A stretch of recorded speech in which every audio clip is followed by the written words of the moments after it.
Bonsoir tout le monde, il est 20 heures pétantes et donc comme je suis réglé comme une horloge, un peu comme Kant quelque part, alors c'est un peu prétentieux de dire ça bien sûr, me voici donc connecté. J'attends donc certains commencent à me rejoindre avant de véritablement euh, attaquer le stream de ce soir. Donc je vais... Là, je vois que ça fait même pas 30 secondes que je suis connecté. Je sais qu'il y a un temps de latence entre le moment où je me connecte, ce que je dis et ce que vous voyez, ce que vous entendez. Du coup, bonsoir. Donc je vois deux personnes qui nous ont rejoints.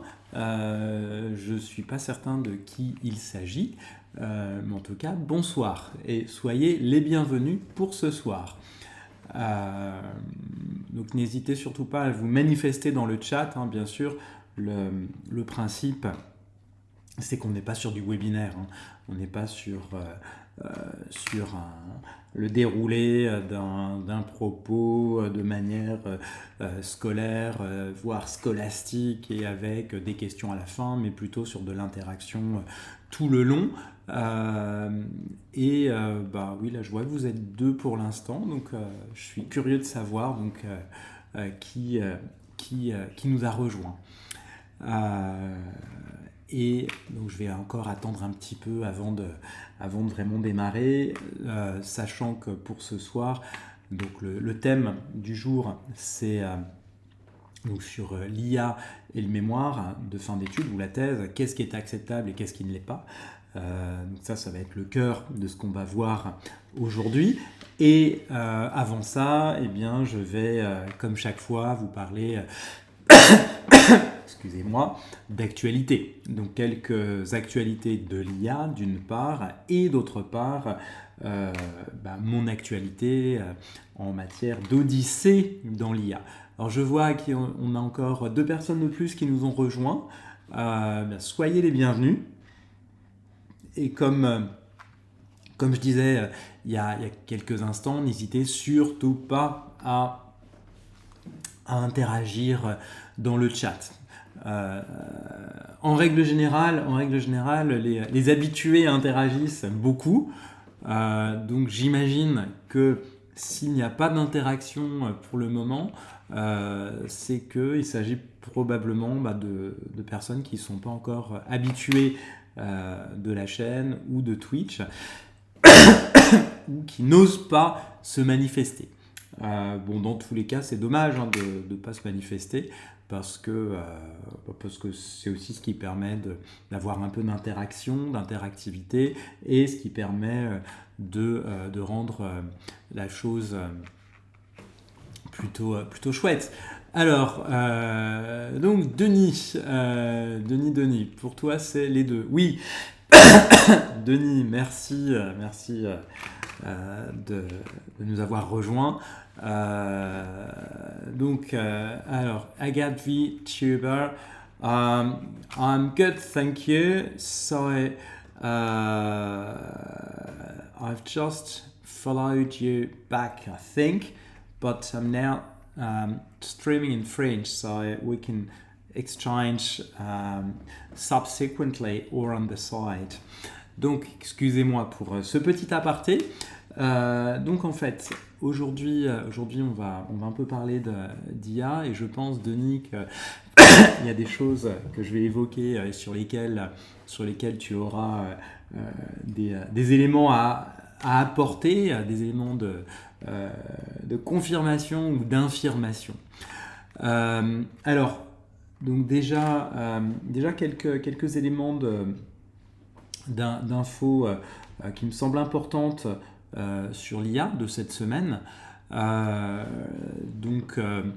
Grosso modo, donc je ne vais pas vous faire tout ce qui a été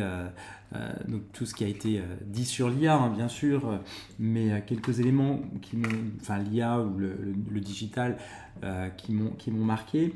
Donc une première chose qui m'a frappé, c'est Pardon. Bonsoir à Mirella.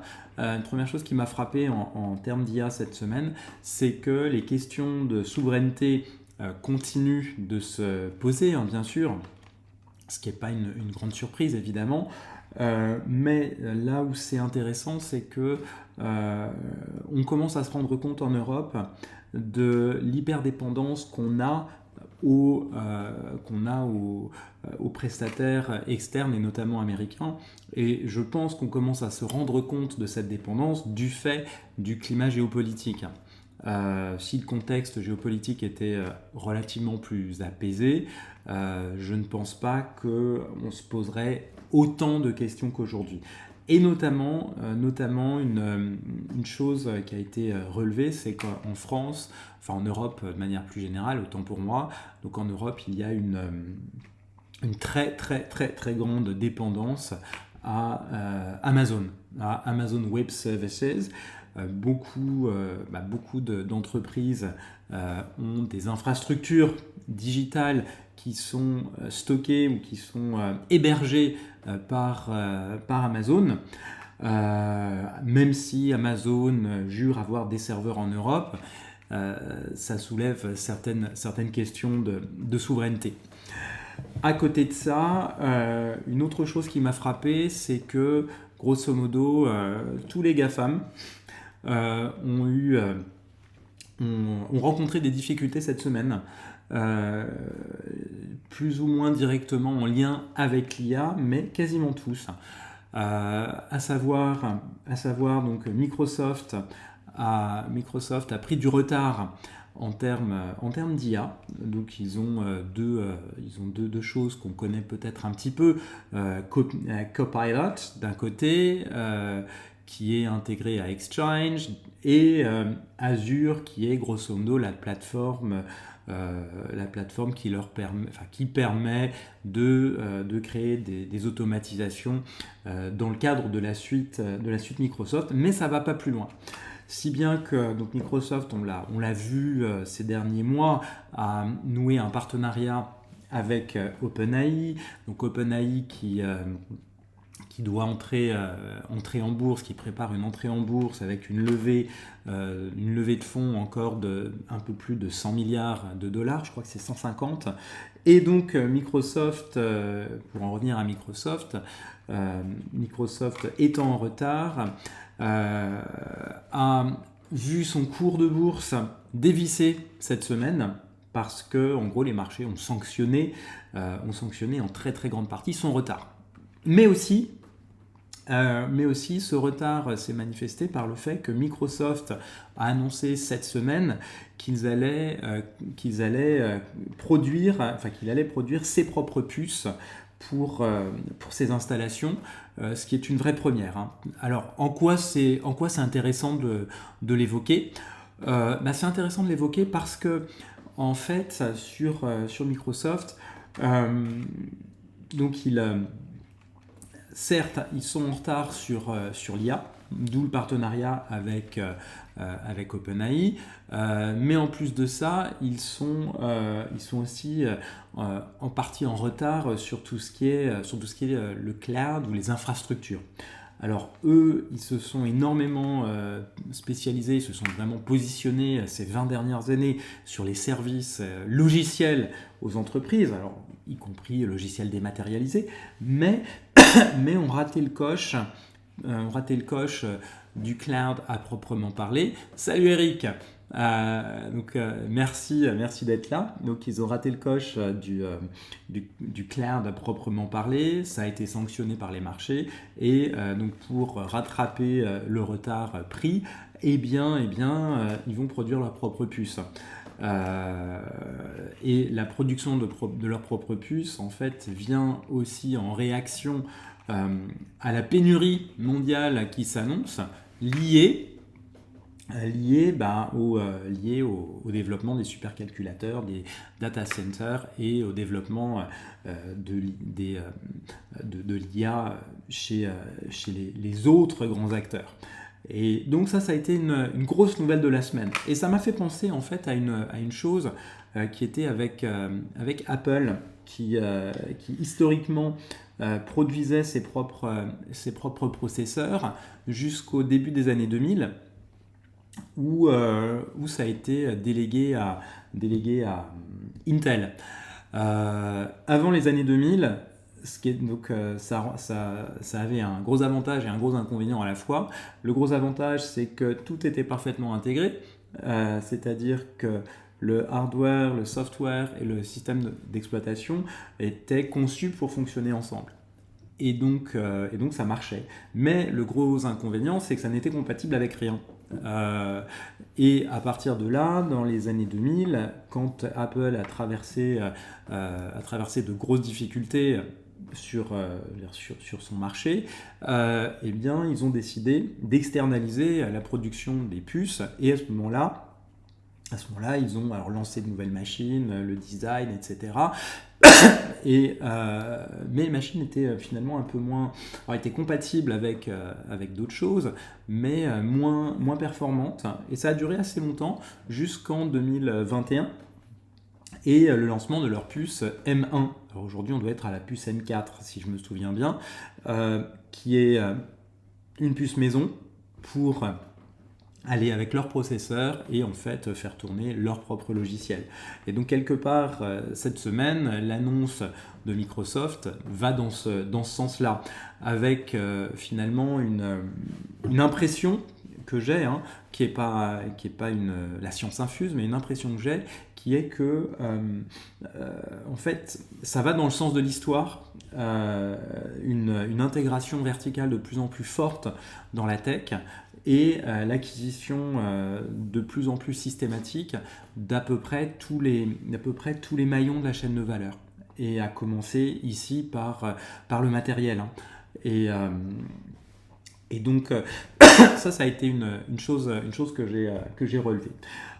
Une autre chose que j'ai relevée est que la Commission européenne s'est attaquée. Je vous ai dit que tous les GAFAM cette semaine auront souffert. La Commission européenne s'est attaquée à Google et à Apple et à la position dominante de leur App Stores. Vous savez peut-être qu'il existe des App Stores alternatifs, open source, pour aussi bien Android que iOS, mais les systèmes d'installation et d'Android et d'iOS sont tels que c'est quasiment impossible, ou c'est très difficile d'avoir recours dans les faits à un App Store alternatif. Et donc la Commission européenne menace les deux géants de sanctions très élevées, donc d'amendes qui se chiffrent en centaines, je ne me souviens plus des montants exacts, mais en centaines de millions d'euros. Donc forcément, donc là aussi, les deux ont souffert. L'action en bourse en a pris aussi un coup, forcément. Puisque l'annonce d'une sanction potentielle, ça ne fait jamais de bien au portefeuille. Et puis donc Meta également a un petit peu souffert. Meta, eux, ce qui leur est arrivé, donc ils ont énormément investi dernièrement dans l'IA. Mais ils ont perdu aussi des gens. Ils ont perdu Yann Lequin, par exemple. Ils ont perdu, j'ai oublié son nom, la directrice l'adjointe de Yann Lequin. Donc les deux sont partis, ce qui veut dire que tout ce qui pouvait faire l'IA de Meta a dégagé. Meta a investi énormément dans le rachat de start-up, mais tous azimuts, et de manière pas forcément raisonnée, ce qui fait que les investisseurs ont pas montré une grande conviction dans la démarche, et ils l'ont sanctionné finalement. Et ça me fait penser à une chose quelque part, c'est que Meta, j'ai l'impression, a pris du retard, mais ça c'est pas une grande nouveauté, a pris du retard, et surtout Et surtout, j'ai l'impression que sur les marchés, il y a une forme pas de défiance, mais en tout cas de perplexité à son égard concernant l'IA, surtout si on se souvient de l'échec cuisant il y a 10 ans du métaverse annoncé par Mark Zuckerberg comme étant la révolution à venir. Et puis le métaverse, finalement, je crois qu'on n'en entend plus parler. La réalité virtuelle est passée par là. Et en fait, Meta, là encore, est un petit peu passé à côté, ou en partie raté le coche. Alors il y a les lunettes connectées de Meta qui seront peut-être prometteuses, qui aujourd'hui permettent des choses assez simples, intéressanmente, mais assez simple, dialoguer avec son téléphone, faire un certain nombre de choses qu'on peut faire avec le téléphone, mais les verres, mais la vision, on va dire, ne suit pas, grosso modo. Donc les verres sont des verres classiques, si j'ai bien compris, ou en tout cas pour ce que j'en ai vu. Donc Meta non plus n'a pas été spécialement à la fête. Et puis, et là, c'est là, Denis et Eric, que vous pourrez probablement contribuer. Et puis, cette semaine, une chose qui a été frappante, ça a été la mise sur le devant de la scène d'une start-up autrichienne qui a changé de nom, deux fois ou trois. Et encore ce soir, je crois qu'on n'était pas tout à fait d'accord, il y a une demi-heure, sur le nom du jour. C'est quelque chose qui initialement s'appelait Claude, C-L-A-W-D, qui ensuite s'est appelé Clawbolt et maintenant est Maltbolt, et qui fait quoi? Donc en gros, c'est la réalisation du rêve, du rêve le plus fou de ceux qui attendaient une IA agentique capable de vraiment tout faire, de prendre contrôle de l'ordinateur, d'envoyer les mails, de gérer le calendrier, en gros de faire des recherches sur Internet, de travailler pour nous pendant qu'on fait toute autre chose. Mais ce qui est très intéressant, alors ce sont deux choses. La première chose, c'est qu'on a commencé à parler de Maltbolt parce qu'Anthropic les avait menacés de poursuite du fait du nom au départ Claude, qui était trop proche de l'IA générative qu'on connaît, Claude, dont on a parlé plusieurs fois. Bonsoir Amal.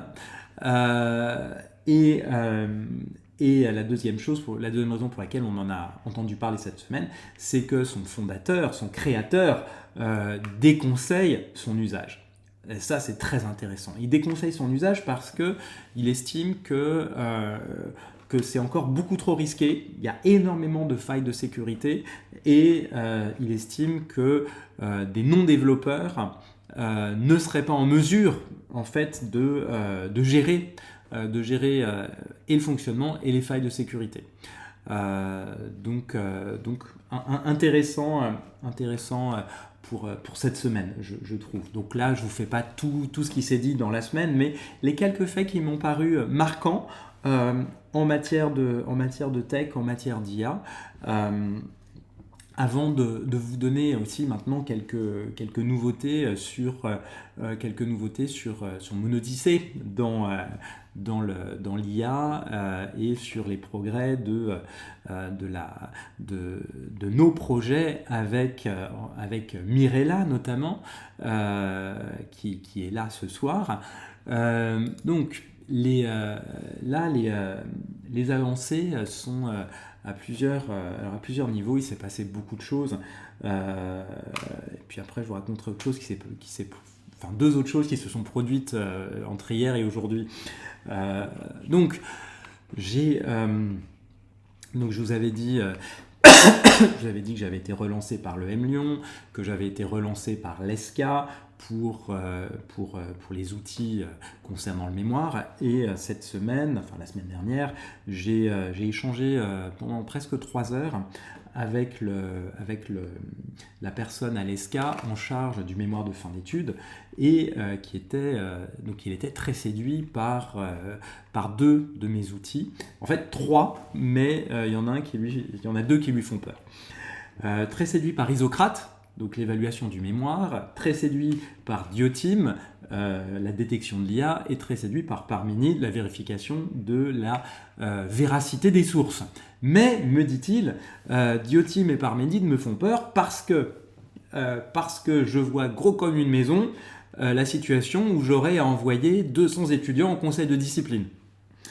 Et il me dit, en tant que directeur de programme, si j'ai connaissance, parce qu'il y a des outils qui mettent en lumière des situations problématiques, si j'en ai connaissance, je ne peux pas me permettre de ne pas réagir.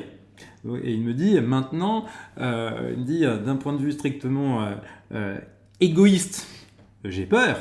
Maintenant, d'un point de vue éthique, bah oui, ce serait sans doute pertinent quand même d'aller vers ces outils. Et donc là, on a discuté et ce serait un contrat qui pourrait aller jusqu'à 40 000 euros par an. Alors évidemment, il m'a dit donc le processus décisionnel sera long.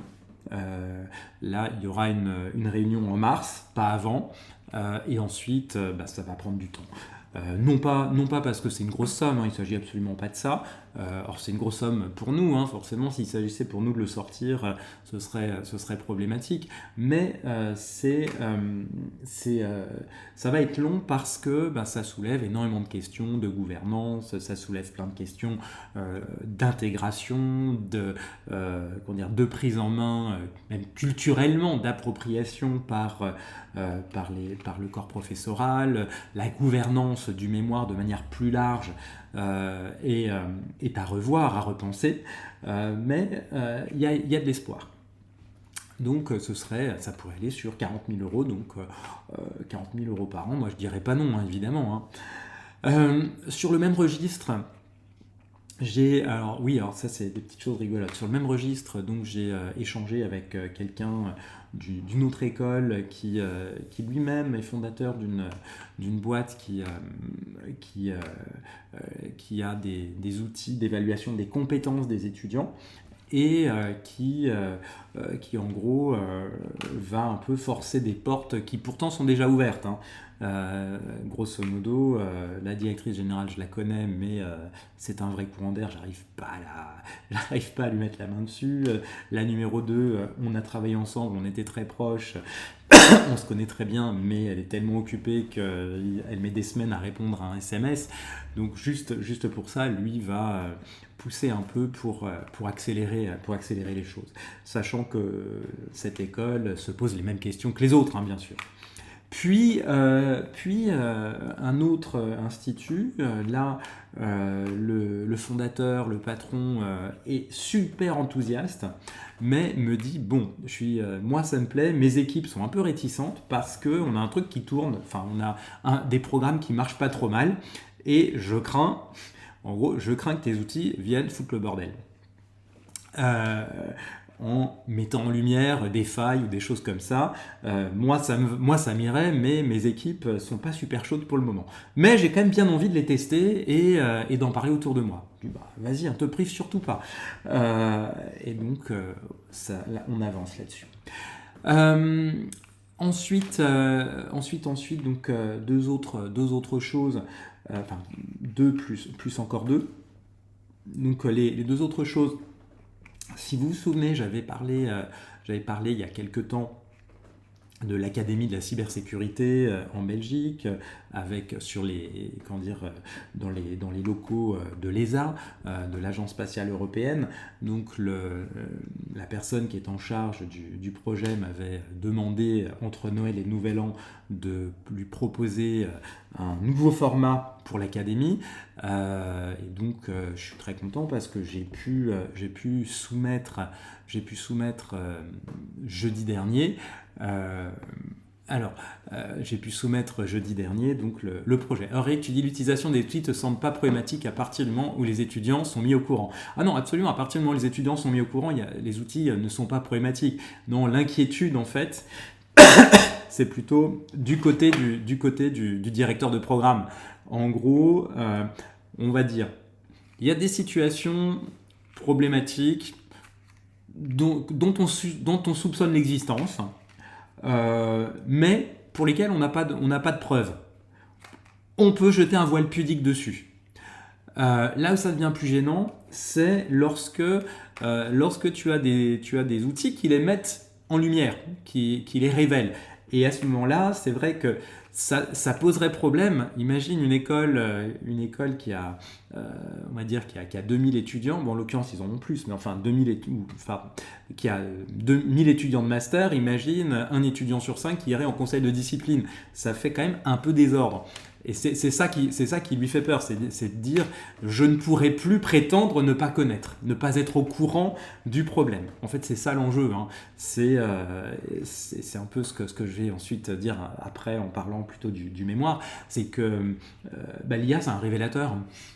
C'est surtout ça, là, c'est un révélateur de nos propres failles, hein, quelque part.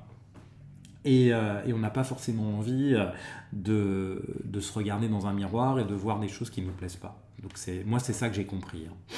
Hein. Concernant le côté un peu disruptif, on va dire, des outils. Ce qui ne veut pas dire qu'il y a un rejet, hein. Ce qui veut dire qu'il y a une petite inquiétude à laquelle je n'avais pas pensé. Moi, j'avais pensé à une résistance ontologique à l'IA, et en l'occurrence, oui, il y a un petit peu de ça, mais aussi une trouille, des déflagrations que ça pourrait causer en termes d'effets secondaires. Disciplinaires en l'occurrence. Donc je reviens sur la cybersécurité. Donc j'ai soumis le projet cette semaine, et là d'ailleurs je remercie donc Mirella qui était impliquée dedans.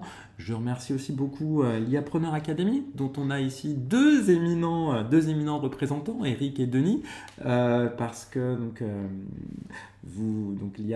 les IApreneurs m'ont alors, pas tous, hein, bien sûr, mais m'ont aidé sur la relecture du document, du projet, ce qui m'a permis à la fois de valider sur le fond et aussi de revoir ensemble des choses de mise en forme, de mise en page pour que ce soit particulièrement lisible et attractif. Alors justement, qu'est-ce qui est autorisé à faire avec l'IA ? J'y viens. J'y viens dans quelques minutes. Donc Rokaya 2323, j'y viens.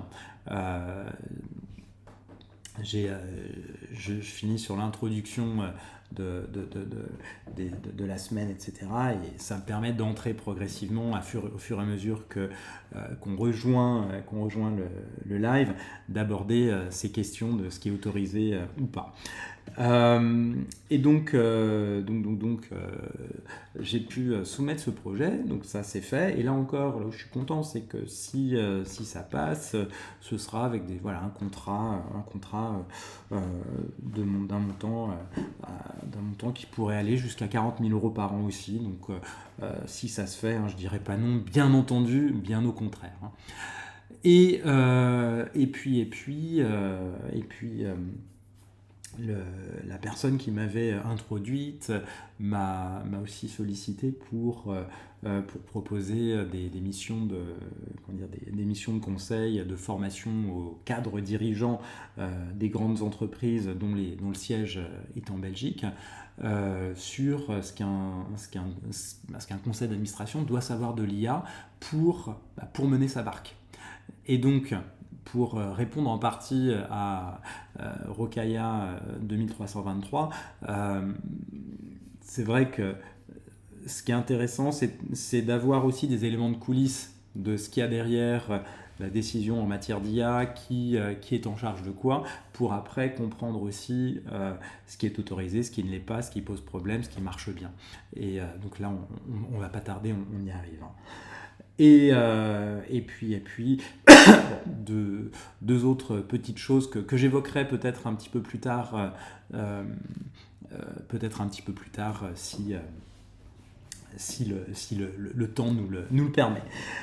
Donc effectivement, pour ce qui est acceptable et ce qui ne l'est pas en matière d'utilisation de l'IA dans le cadre du mémoire, moi ce que je vais vous dire, ça va se faire en deux temps.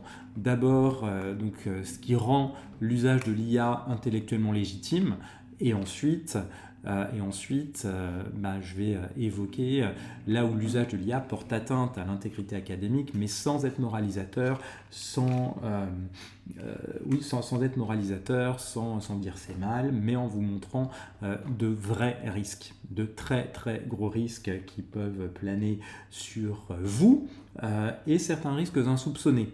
Donc là, j'évoquais les 200 conseils de discipline que l'école pourrait envisager. En fait, ça peut aller plus loin. Et donc, c'est aussi ça que j'évoquerai dans quelques instants. Enfin, dans quelques instants, je veux dire, au fil de l'heure qu'on a devant nous. Donc, en fait, l'IA permet effectivement par son usage de légitimer une approche intellectuelle, ou en tout cas de conforter, de consolider une approche intellectuelle. Et l'idée là, donc, c'est en deux temps encore. Le premier, donc l'IA comme instrument de clarification intellectuelle, et dans un deuxième temps, l'IA comme un instrument de lucidité méthodologique. Et donc c'est ce que je vais développer à partir de maintenant, et pour lesquels j'aurai aussi quelques prompts. Alors je ne le fais pas systématiquement de partager des prompts lors de mes lives. Je le fais quand ça me paraît utile. Quand ça me paraît utile, je présente aussi certains outils, certains logiciels. Là, ce sera quelques prompts, parce que je pars du principe que on est, on va dire, à un stade où soit le mémoire est en train de commencer pour ceux pour qui il démarre au deuxième semestre, et à ce moment-là, donc, la clarification intellectuelle s'impose, mais on a aussi des étudiants pour qui la phase méthodologique commence maintenant, et donc je vais aborder ces deux points. Alors, tout d'abord, l'IA comme un instrument de clarification intellectuelle. Donc ce qui sera, je pense, important de bien garder à l'esprit, c'est que donc, le mémoire, c'est un travail dans lequel on soulève un problème, on soulève quelque chose qui pose problème, une question qui nous taraude et à laquelle on a besoin de répondre. Une question qui nous taraude, mais pas que nous, enfin pas que moi, une question qui t'intéresse toi, mais aussi qui a un intérêt sociétal, un intérêt donc pour des décideurs, quels qu'ils soient, et un intérêt pour la recherche. Donc tout l'enjeu du mémoire, et ça c'est vraiment le cœur, c'est cet effort de problématisation, arriver à bien déceler ce qui nécessite d'être examiné de près, et ce qui nécessite qu'on apporte une réponse. Donc ce qui est important, et souvent il y a un malentendu, c'est que le mémoire, en fait, c'est pas la production à proprement parler. Alors oui, évidemment, souvent, eh bien Denis, il n'y a pas de souci, bonne soirée, à demain ou demain, très certainement, et merci d'être passé. Donc disais-je,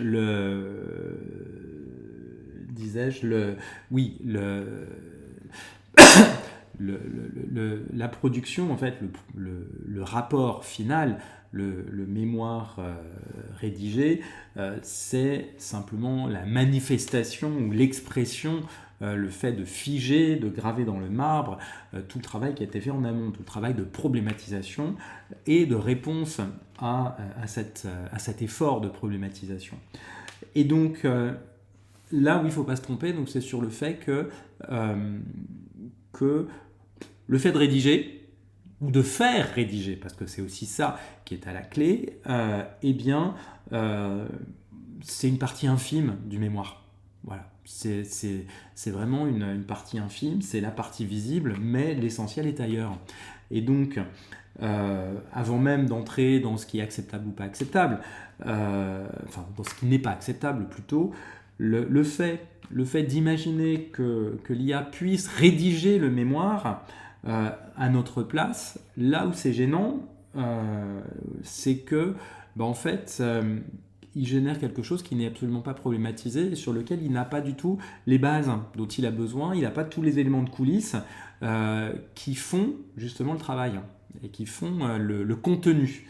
Donc oui, il pourrait y avoir du texte, ça c'est pas un souci, il pourrait y avoir du texte qui a du sens, qui peut être plus ou moins intéressant, mais qui sera une moyenne, grosso modo, de ce des rapprochements statistiques, sémantiques qu'on peut voir dans les textes disponibles sur Internet et qui répondent à peu près au sujet posé, mais sans aller forcément beaucoup plus loin. Donc attention, la production, c'est vraiment la fin du processus, et comme la production ne peut pas être, je dirais même intrinsèquement, déconnectée, décorrélée de tout le travail qui a été fait en amont, on ne peut pas la déléguer. La déléguer, c'est vraiment prendre le risque que ce soit mal fait, que le résultat ne soit pas satisfaisant. En revanche, là où elle peut aider, c'est sur clarifier les enjeux.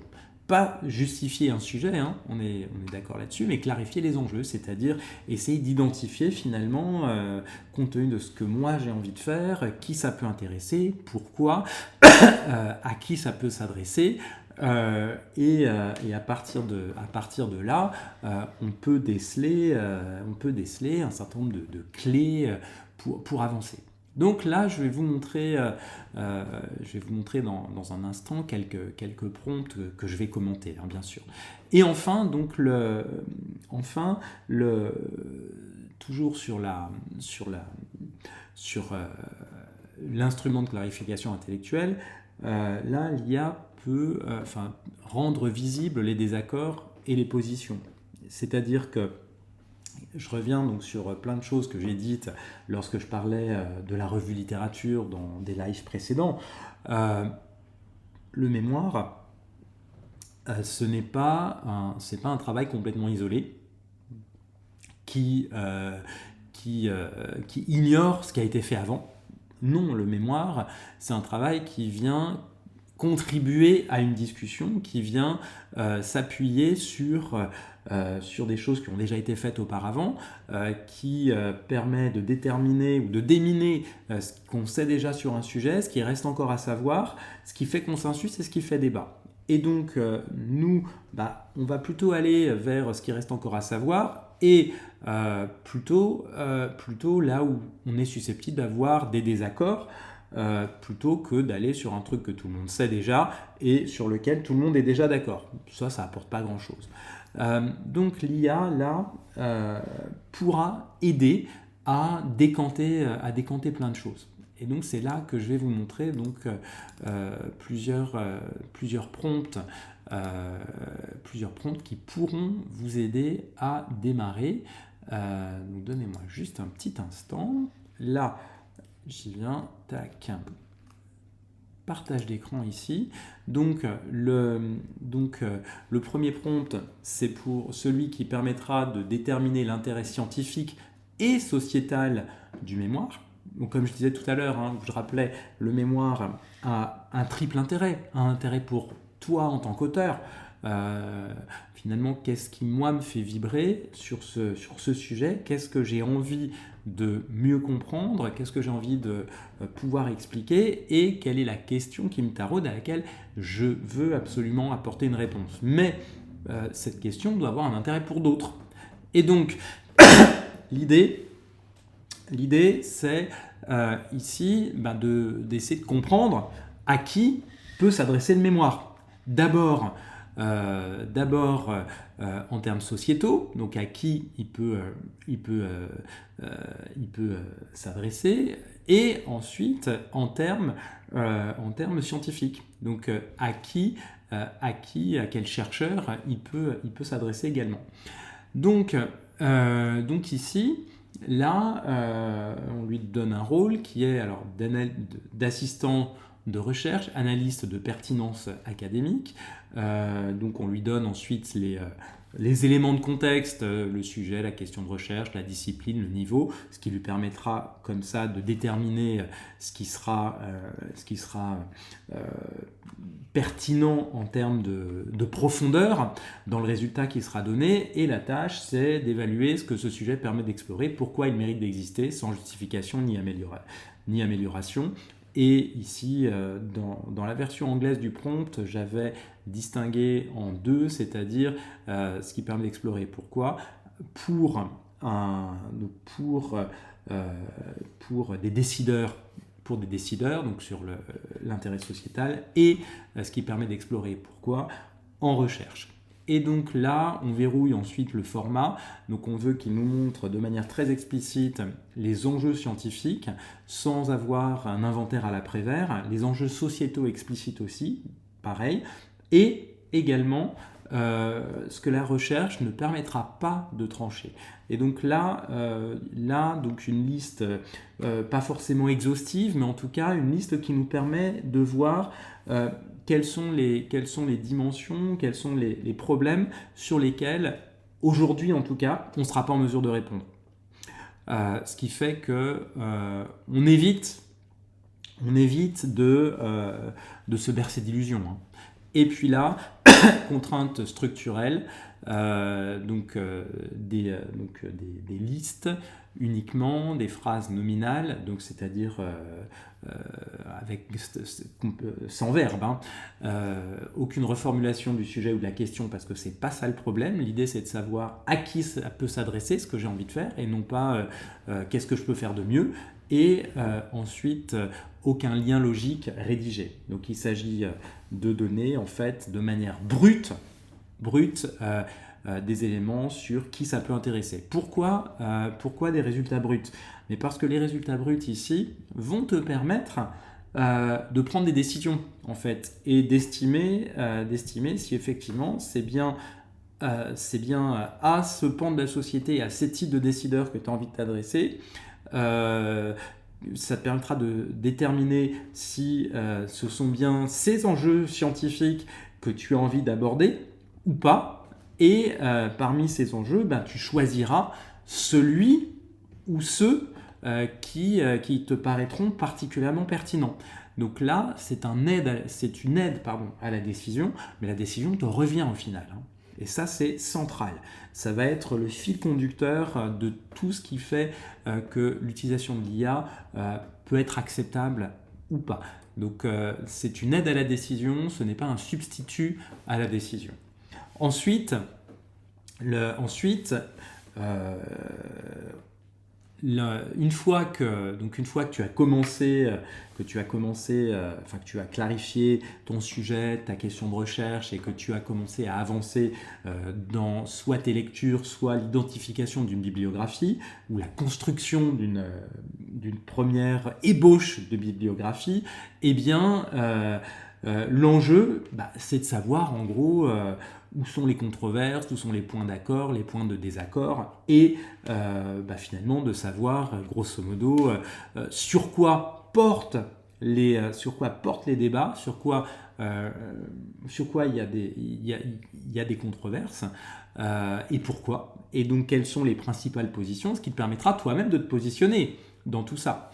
Et donc là, ce deuxième prompt, le rôle, tu es un cartographe des débats scientifiques, l'entrée, donc le contexte, le sujet, le corpus de référence, donc en gros, tu fais un copier-coller de la liste de lecture que tu as pu envisager. Donc il ne s'agit pas forcément d'avoir lu les textes à ce stade,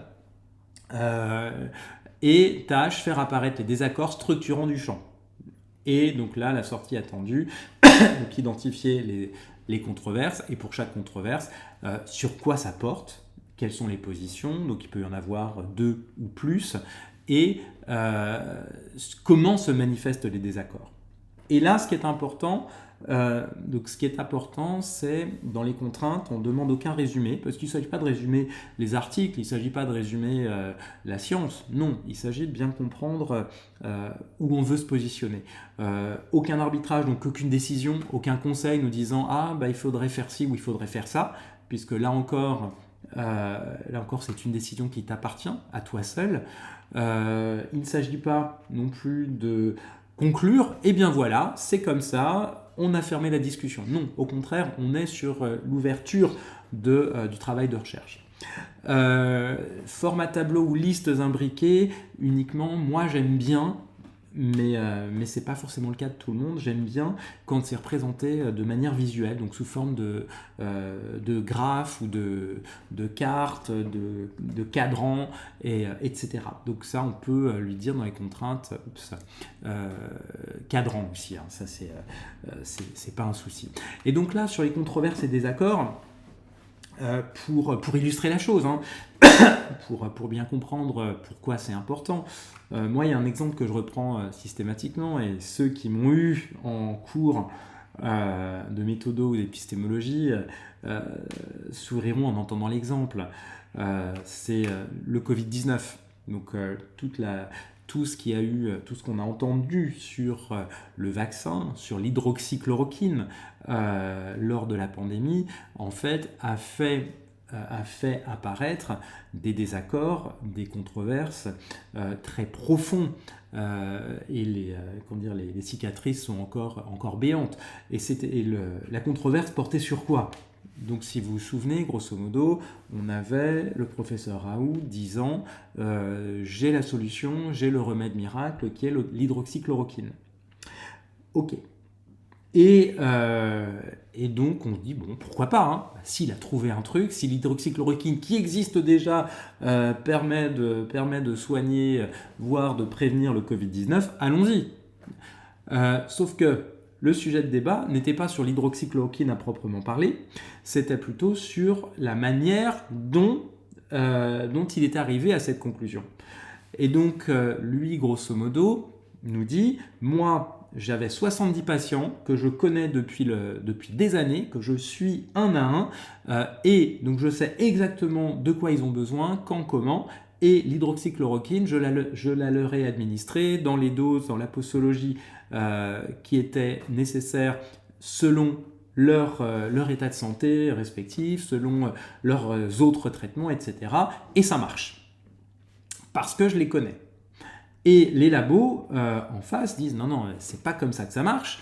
70 patients, c'est pas 70 patients, c'est pas suffisant pour être concluant. Quand bien même vous les connaissez, vous les suivez depuis des années, nous on n'adhère pas. On n'adhère pas à la démarche. On veut bien que l'hydroxychloroquine fonctionne, mais encore faut-il le prouver sur de grandes masses de patients, donc des tests à large échelle. Et si des tests à large échelle confirment ces intuitions, pas de problème. Et le professeur Raoult disait « Mais non, parce que si vous faites des tests à grande échelle, vous allez forcément vous planter parce que vous ne pourrez pas connaître vos patients et donc vous allez forcément arriver à la conclusion que c'est problématique. » Et donc la controverse était sur quoi ?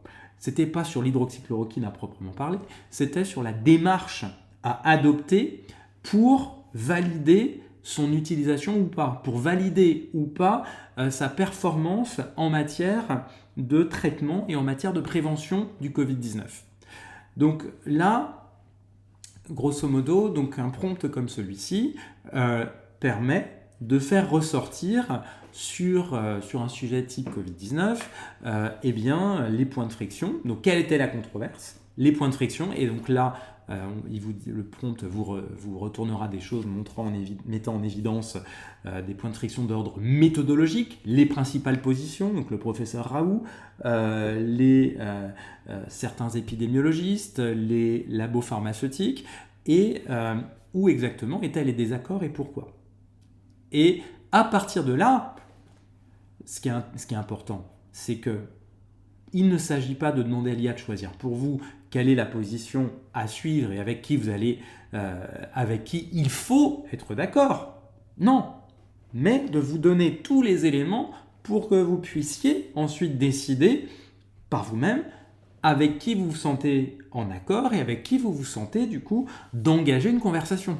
C'est ça l'enjeu. Hein. Et là, ce prompt, et l'IA de manière plus générale, permet d'aider à identifier, à déterminer les controverses et les désaccords et donc à se positionner. Mais au final, la décision vous appartient. De la même manière, donc on est dans un champ de recherche, et là, effectivement, on ne sait pas forcément ce qui sort comme étant, ce qui a pu être dit en recherche. Voilà, ce qui a pu être dit en recherche sur le sujet, ni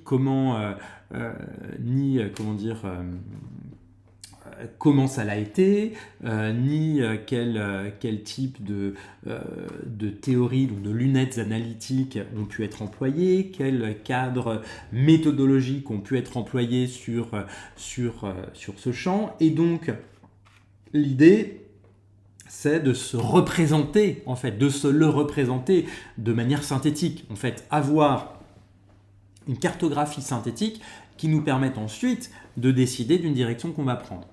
Et là, donc, cartographier le champ, le rôle, donc tu es un cartographe conceptuel de la recherche, donc un assistant de recherche qui cartographie les entrées, donc le sujet et donc le champ, ce serait la discipline ou le thème plus général. La tâche, identifier la structure interne du champ, sortie, thème récurrent, les concepts centraux, etc., etc.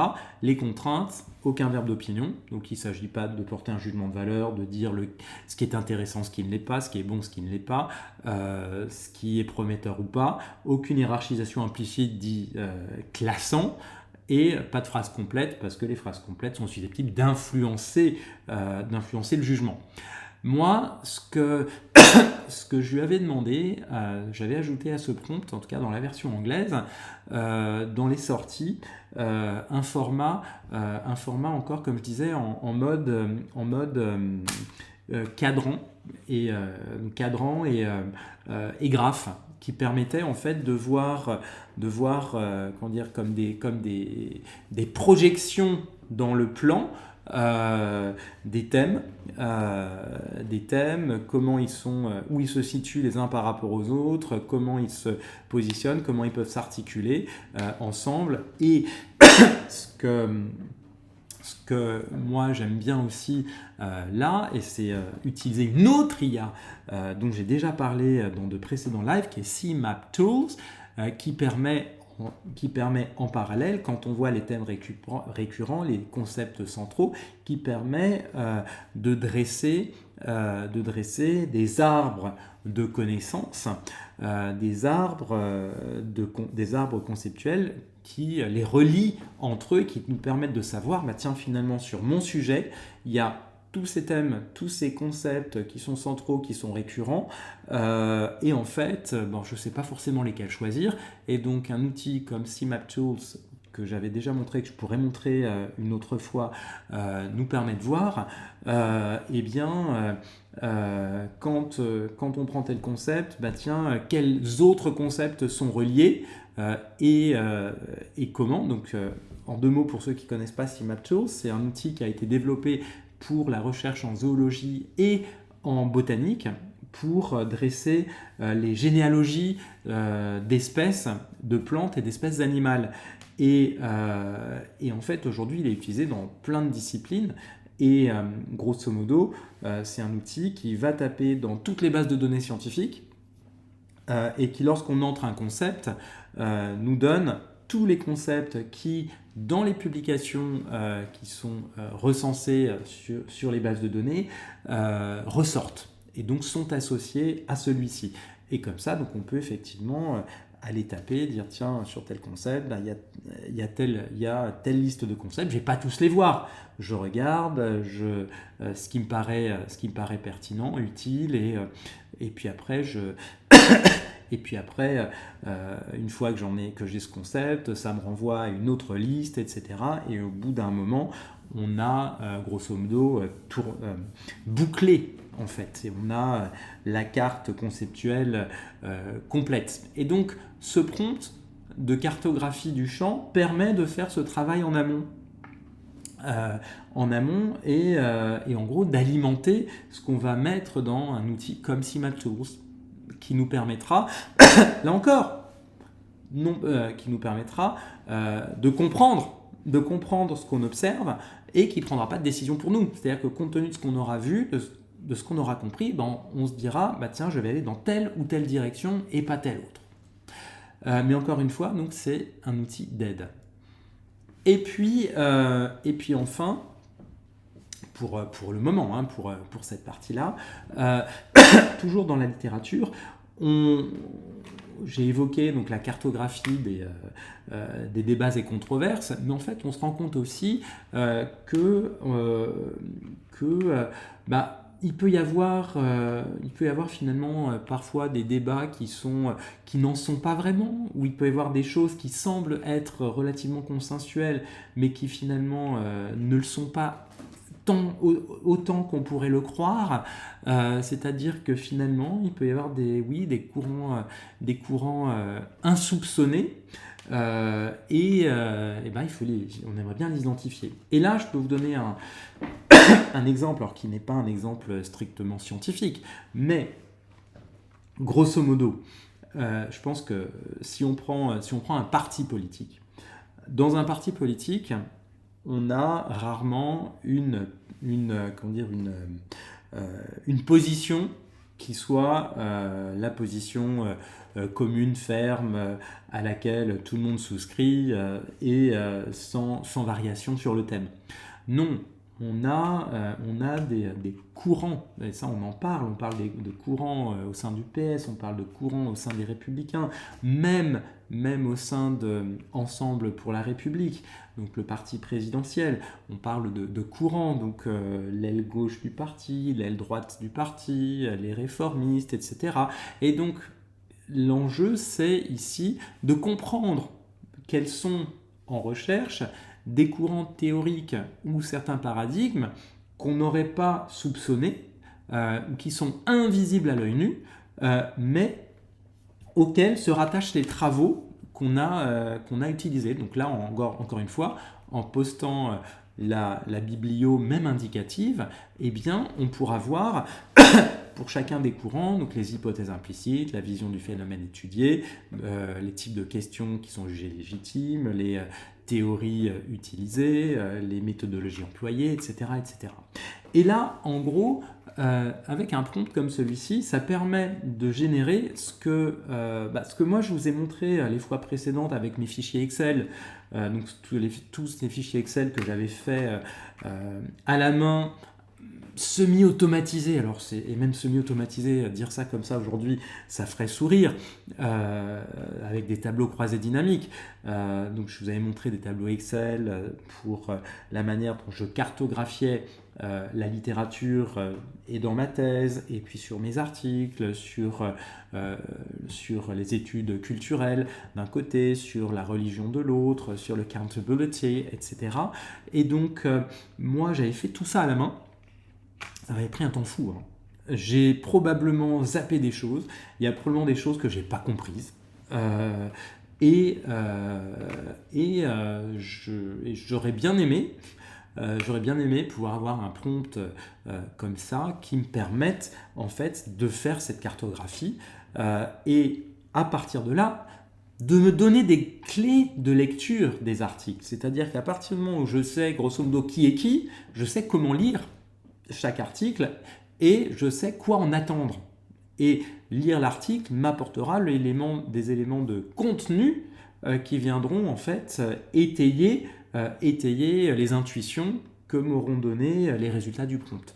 D'où, comme contrainte, aucun jugement, aucun classement, aucun conseil quant à ce qu'il faut faire, puisqu'encore une fois, la décision nous appartient. En gros, c'est nous qui décidons si nous sommes d'accord ou pas avec telle chose, si nous avons des affinités ou non avec un tel ou un tel.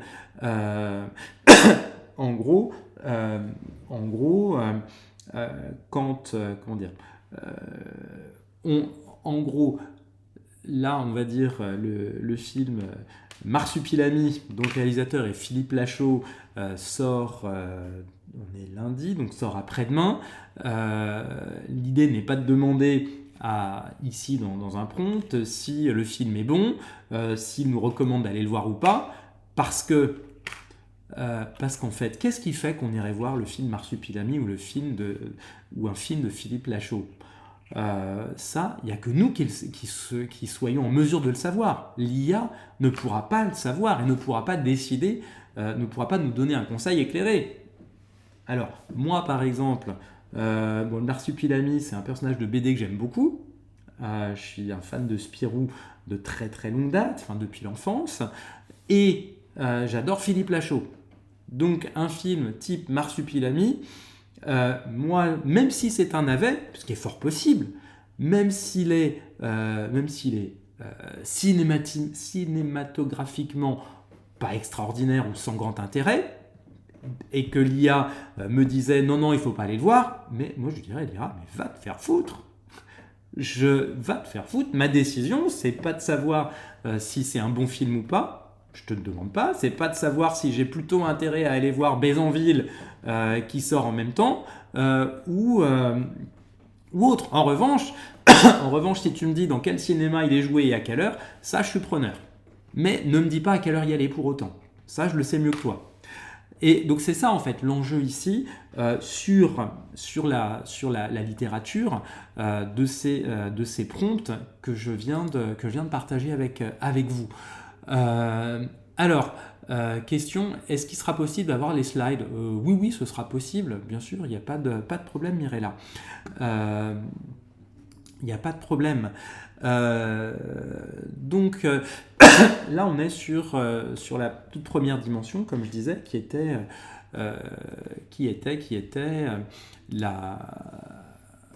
l'IA comme instrument de clarification intellectuelle. Alors, dans un deuxième temps, donc toujours dans ce qui rend l'usage de l'IA intellectuellement légitime, c'est que l'IA peut être aussi un instrument de lucidité méthodologique. C'est-à-dire que ce qu'il faut avoir à l'esprit, la méthodo, une méthodologie, quand on la choisit, quand on l'adopte, on la choisit. Et on l'a choisie en ayant des raisons de le faire. On l'a choisie parce qu'elle est alignée avec les questions qu'on se pose. Elle permet véritablement de nous aider à répondre aux questions qu'on se pose. Elle est adaptée. On retient une méthodologie parce qu'on constate que c'est une méthodologie qui parle dans la communauté dans laquelle on veut évoluer, qui a un sens particulier ou un écho particulier auprès des auteurs avec lesquels on aimerait engager une conversation. Mais aussi un choix méthodologique, c'est pas neutre, ça a des conséquences sur plein de choses. Donc ça peut susciter des débats. Le choix, la méthode qu'on a choisie, ça peut aussi avoir des incidences sur les conclusions qu'on va tirer ou sur la valeur qu'on peut leur apporter. Et là, je vous renvoie à tout ce qu'on s'est dit sur le Covid-19, sur l'hydroxychloroquine. Encore une fois, le problème de l'hydroxychloroquine, c'est un problème méthodologique avant toute chose, plus qu'un problème strictement pharmaceutique. Donc, ce qu'il faut avoir à l'esprit, c'est que les méthodes qu'on va choisir, donc j'insiste, qu'on va choisir, qu'on va décider d'adopter, elles sont des révélateurs de la problématique qu'on va étudier, mais elles occultent aussi un certain nombre de choses. C'est-à-dire que quand on décide d'appréhender le problème de telle manière, on décide de ne pas l'appréhender autrement. Et ça, c'est un choix qu'on fait, c'est une décision qu'on prend soi-même et qu'on ne peut pas déléguer. Si on délègue, là, ça posera des problèmes que j'évoquerai sous peu. Et donc ici, l'IA, c'est un réceptacle de notre réflexion. Alors, je dirais, en fait, j'ai envie de dire, elle réfléchit notre réflexion. Elle réfléchit aux deux sens du terme. Elle nous renvoie notre propre réflexion, mais elle nous permet aussi de penser notre propre réflexion en termes de choix méthodologiques. C'est-à-dire qu'il ne s'agit pas de dire, bon, là voici le panel des méthodos qui existent, qu'est-ce que je vais choisir et pourquoi? Armstrong, Graham, etc. Non, il ne s'agit pas de ça. Donc, là j'ai aussi... là, j'ai 3 prompts que je vais vous montrer qui devraient aussi aider aider donc à cartographier les méthodes dans un champ, évaluer l'alignement de la méthode qu'on envisage de choisir avec la question de recherche qu'on se pose, et puis un prompt qui nous permet aussi d'identifier les angles morts méthodologiques. Donc je vous montre ça de suite. Donnez-moi juste un instant. Alors, donc je suis ici. Alors, je retourne. Tac. Alors, donc je reviens ici. Donc sur les méthodes. Donc ici, là encore, l'IA est un assistant de recherche spécialisé dans l'analyse méthodologique. Et c'est-à-dire qu'on ne demande pas à l'IA de faire le travail d'analyse en lui-même, mais on lui demande de décortiquer les méthodologies qui existent afin de comprendre comment elles marchent, de comprendre les contextes dans lesquels elles sont utilisées, enfin lesquels existent, dans quel contexte elles sont utilisées, à quelles conditions elles marchent, à quelles conditions, dans quelles circonstances elles marchent moins bien, quels risques peuvent leur être associés, et encore une fois, nous informer, nous renseigner de sorte qu'on puisse décider. Donc là encore, on peut soumettre la biblio. Donc les entrées, ça va être donc les entrées, ça va être donc soit la biblio d'une part, et d'autre part, toujours pareil, notre sujet, notre question de recherche, et donc là, identifier sur un sujet comme le mien, ce que les chercheurs de ma biblio font effectivement sur un plan méthodologique. Donc quelles sont les méthodologies, les données, le type de données observées, les méthodologies de collecte et de traitement qui sont employées, s'il y a des échelles d'analyse, des échelles de mesure ou des choses comme ça. Donc qu'est-ce qui est fait en fait? Qu'est-ce qui est fait? Comment c'est fait? Pourquoi c'est fait de telle manière? Et donc là encore, l'idée c'est de cartographier. Donc moi, si vous vous souvenez des fichiers Excel que j'avais partagés avec vous, moi j'avais fait ça sous forme de tableau. J'avais fait ça sous forme de tableau dont j'avais extrait des tableaux croisés dynamiques fondés sur la méthode qui me permettaient de projeter les courants, de projeter les auteurs et en fait de faire ce tri.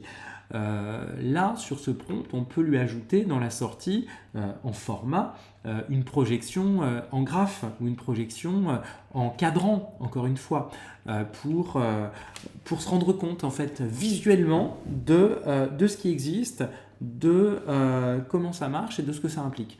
Mais en aucun cas, on attend de recommandations. En gros, il ne s'agit pas de nous dire qu'est-ce que je dois faire. Qu'est-ce que je dois faire? Mon Socrate, donc mon chatbot, mon Socrate te dirait ce que tu dois faire, mais fais ce que tu penses devoir faire. Oui, mais recommande-moi quelque chose à faire. C'est pas mon rôle. Et donc moi, mon chatbot te dira, c'est pas mon rôle que de te conseiller ce qu'il faut faire. Je peux te renseigner sur un certain nombre de choses, mais la décision, c'est toi qui la prends. Et Donc moi, je ne suis pas là pour te dire ce qui est bien ou moins bien, ce qui est supérieur ou pas. En gros, je ne vais pas te dire si le qualitatif est meilleur ou moins bien que le quantitatif. C'est pas le rôle, c'est pas du tout l'objectif de l'échange qu'on a, c'est pas l'objectif de ces prompts, c'est de t'éclairer sur ce à quoi tu dois t'attendre en ayant recours à tel ou tel type de méthodologie.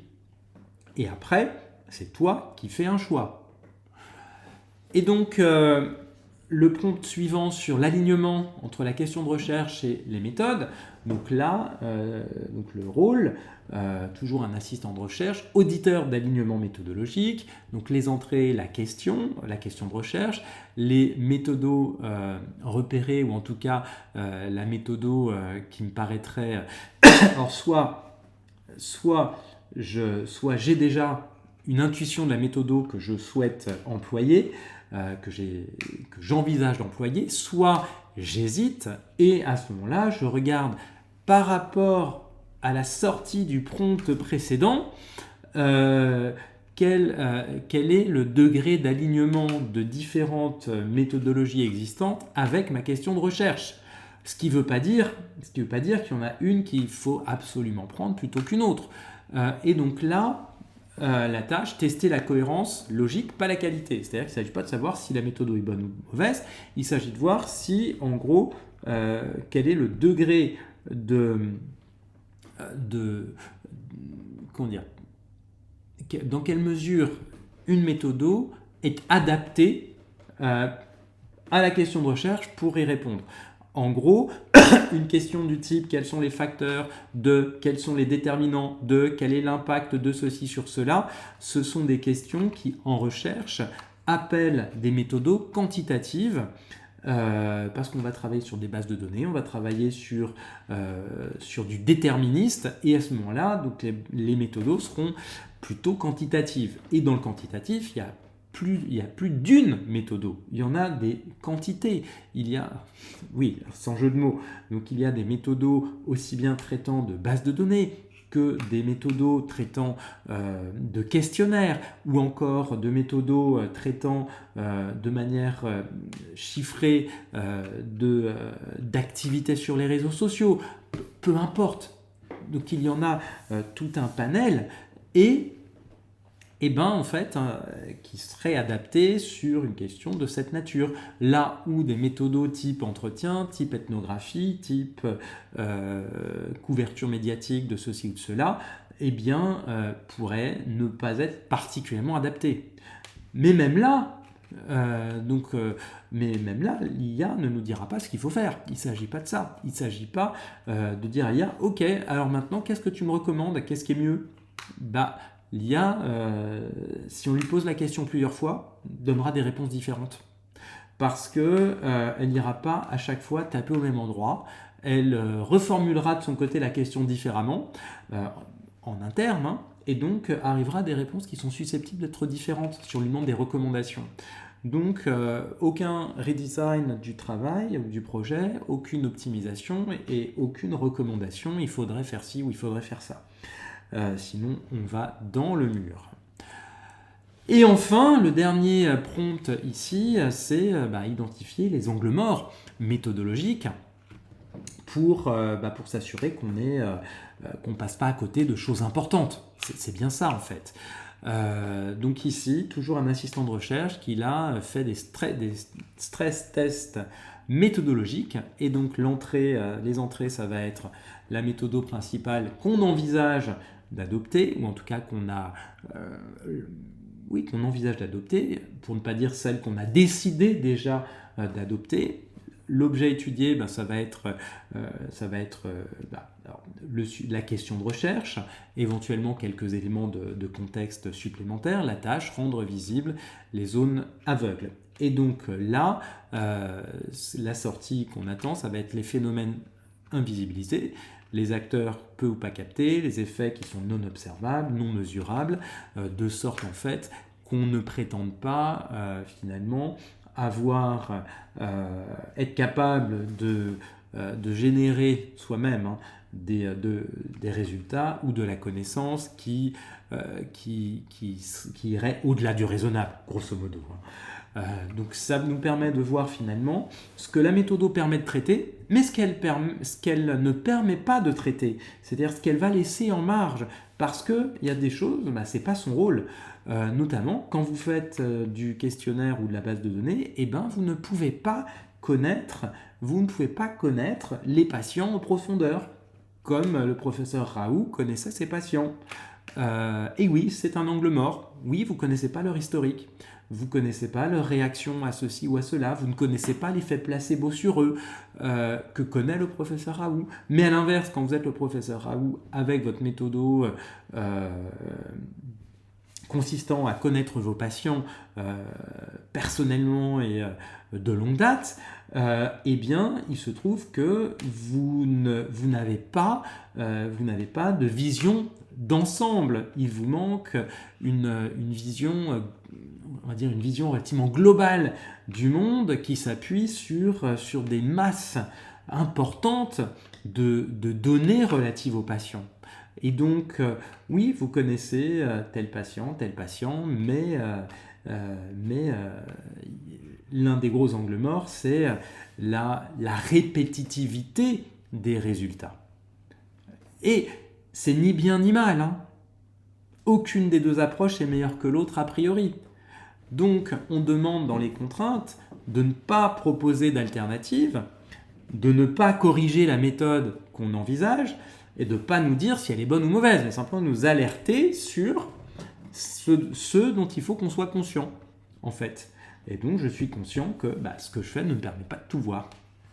Et je sais maintenant ce que je ne serais pas capable de voir. Et à partir de là, il n'y a pas de problème. On ne va pas vous reprocher de pas tout voir. Et d'en être conscient en plus. Donc là, c'était pour donc ce que l'IA permet. Et maintenant, je vais évoquer là où elle n'est pas acceptable, en fait. Ou là, je dirais, soit là où elle n'est pas acceptable, ou bien là où son usage est véritablement problématique. Et donc tout ce que j'ai dit jusqu'à présent, je pense que c'est assez clair, et en tout cas, le fil conducteur est que la prise de décision, donc tous les choix,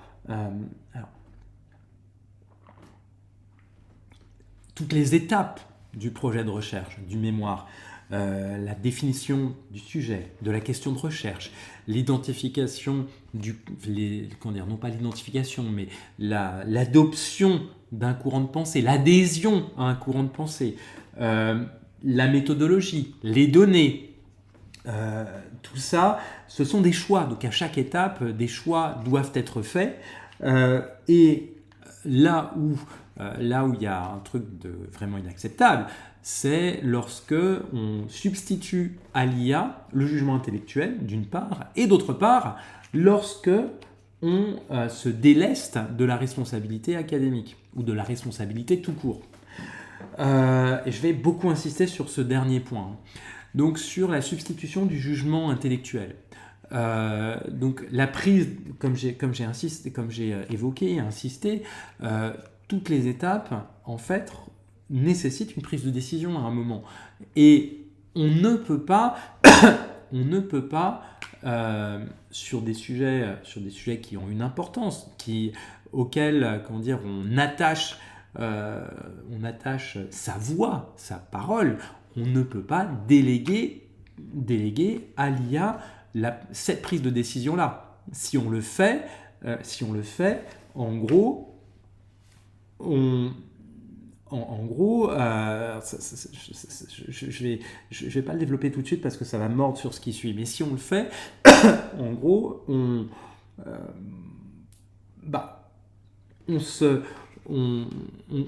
crée, enfin on alimente ce que le MIT, dans une étude, avait mis en lumière à l'automne, en gros, on alimente une dette cognitive. C'est-à-dire qu'en gros, en déléguant la prise de décision, eh bien, en fait, on s'exonère du fait de penser, du fait de réfléchir par soi-même.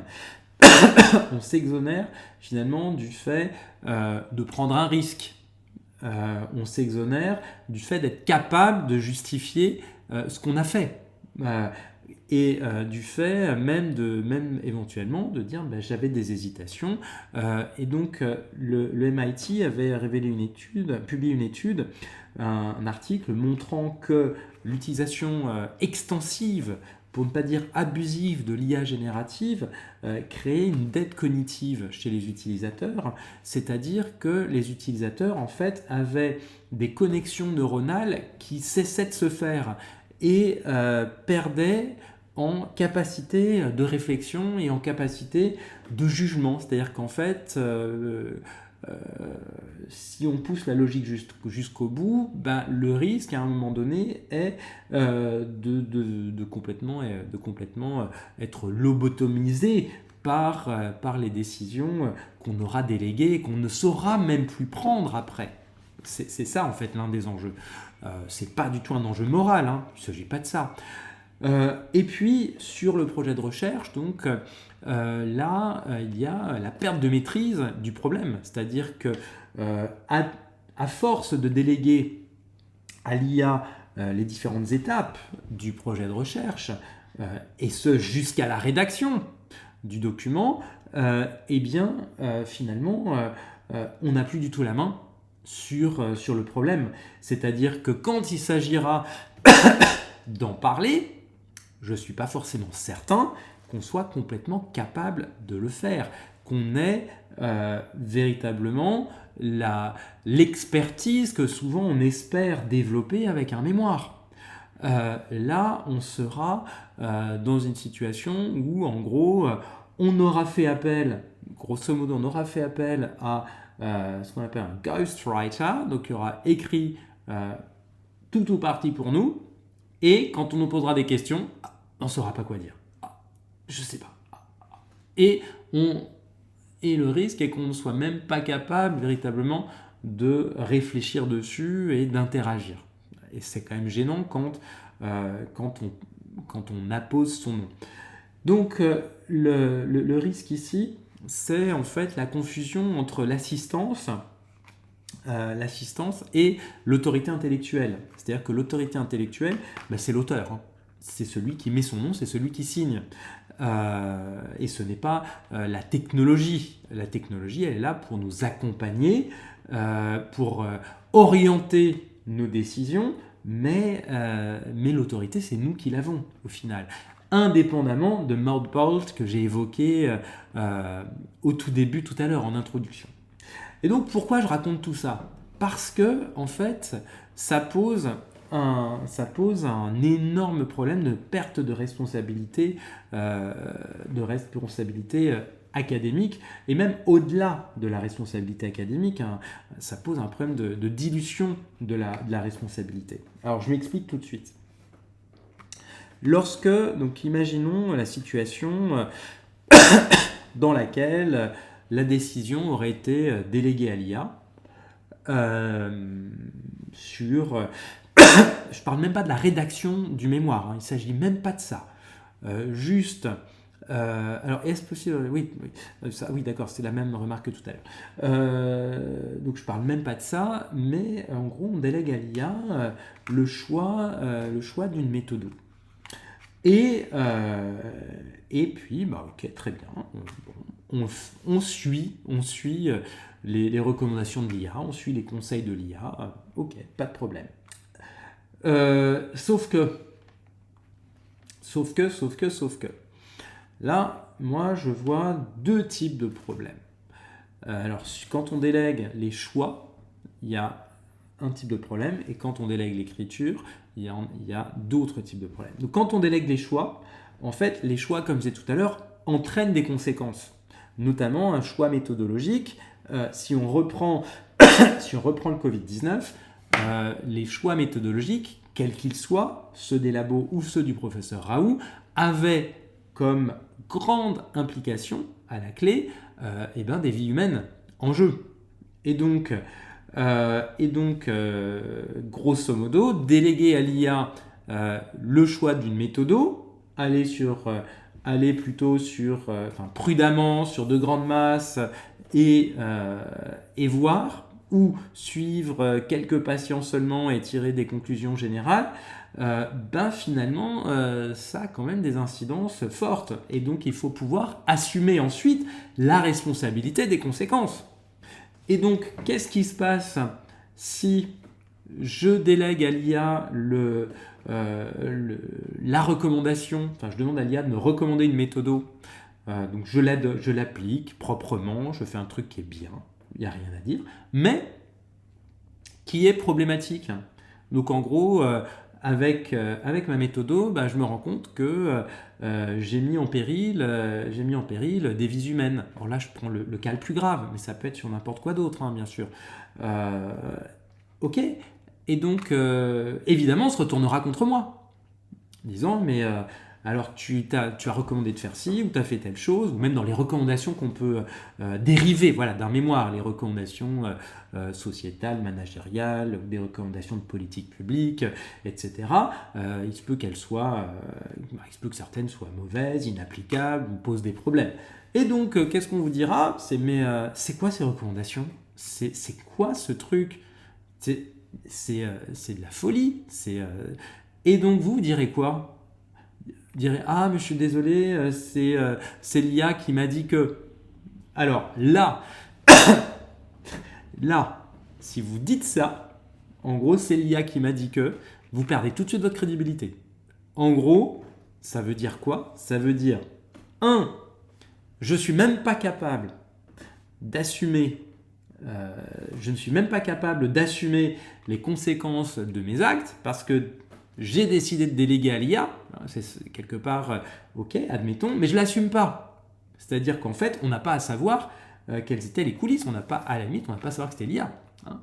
Mais là, c'est quoi le truc ? C'est comme c'est pas moi qui ai décidé, c'est pas de ma faute. C'est pas moi, c'est l'IA. Mais c'est vous l'auteur. C'est vous qui engagez votre nom. Donc, tout ce qui est dans le document, tout ce qui est produit, tout ce qui est le produit du mémoire ou du travail de recherche, en fait, on se contrefout de savoir si c'est l'IA. Ah, salut Cyprien. Toujours à l'heure comme d'hab, effectivement, surtout quand on utilise l'IA, on sait qu'elle a environ 5% d'hallucination. Ne pas vérifier tout ce qu'elle fait est juste suicidaire. Ah oui, mais complètement. Mais on est bien d'accord, c'est suicidaire et ça l'est d'autant plus que, en l'occurrence, le gros danger à la clé, comme je disais, en fait, c'est que qu'elle hallucine ou pas, je veux dire, même si elle n'hallucine pas, c'est problématique dans la mesure où on n'est pas capable d'assumer. C'est-à-dire qu'en fait, on n'est même pas capable de justifier de ce qui est produit, de décisions qui ont été prises, de recommandations qui sont faites. Et si elles posent problème, qu'est-ce qu'on va dire ? Alors, de deux choses l'une. Soit en gros, on endosse. Et grosso modo, je vais exagérer, mais grosso modo, il y a une peine de prison à la clé. Bon, je vais en tôle. C'est pourtant, c'est pas moi. Hein. C'est pas de ma faute. Mais bon, je vais en tôle. Ou bien, oui, il y a une peine de prison à la clé. Oui, mais c'est l'IA qui blablabla. Bla, bla, bla. Et là, en gros, on passe pour un con. Voilà, clairement. Incapable de décider par soi-même, incapable d'assumer, d'endosser la responsabilité de ce qui a été dit, de ce qui a été écrit. Donc ça, c'est un truc important. Mais après, il y a aussi autre chose qui est que lorsqu'on utilise l'IA pour décider, et surtout, donc tu as pu tester mon chatbot pour les sujets de mémoire et tu pourras me faire un retour. Oui, je suis preneur. Alors j'ai déjà eu quelques retours et je vois quelques améliorations à apporter, mais oui, je serai preneur, Cyprien, avec plaisir. Donc que disais-je que oui, un autre problème auquel on pense pas forcément assez est que lorsque soit on pourra faire ça par mail ou en visio à un autre moment si tu veux, parce que je pense que ça nécessitera une discussion à part entière. Donc je disais, oui, un autre problème que ça pose, c'est que lorsqu'on le fait, donc souvent quand des étudiants délèguent beaucoup de choses à l'IA, donc que ce soit des décisions ou que ce soit ok, ça marche, je demanderai à qui on sait. Donc quand on délègue, en fait, souvent on se croit particulièrement intelligent, plus intelligent que les autres, on pense que ce ne sera pas vu, que ce ne sera pas détecté. Sinon on ne le ferait pas. Hein. Si on savait qu'on risquait d'être pris, on ne le ferait pas. Et c'est pour ça que des outils de détection de l'IA voient le jour. C'est pour ça un groupe d'écoles m'a suggéré de créer mon propre outil de détection de l'utilisation de l'IA, d'où Dioteam, que je vous ai montré. Et donc en gros,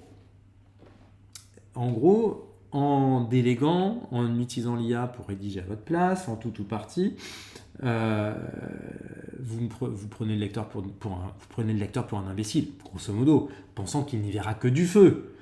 Or, même sans outil de détection de l'IA, on peut avoir des intuitions, quand même. Lorsqu'on connaît l'étudiant, si on voit que le texte n'est pas du tout dans la veine de ce qu'il nous rend par ailleurs, tant sur le fond que sur la forme, il y a de fortes suspicions que le travail ait été en tout ou partie externalisé. Et ça, c'est gênant. Et donc, vous prenez pour des cons, et ça, on n'aime pas, forcément. Hein.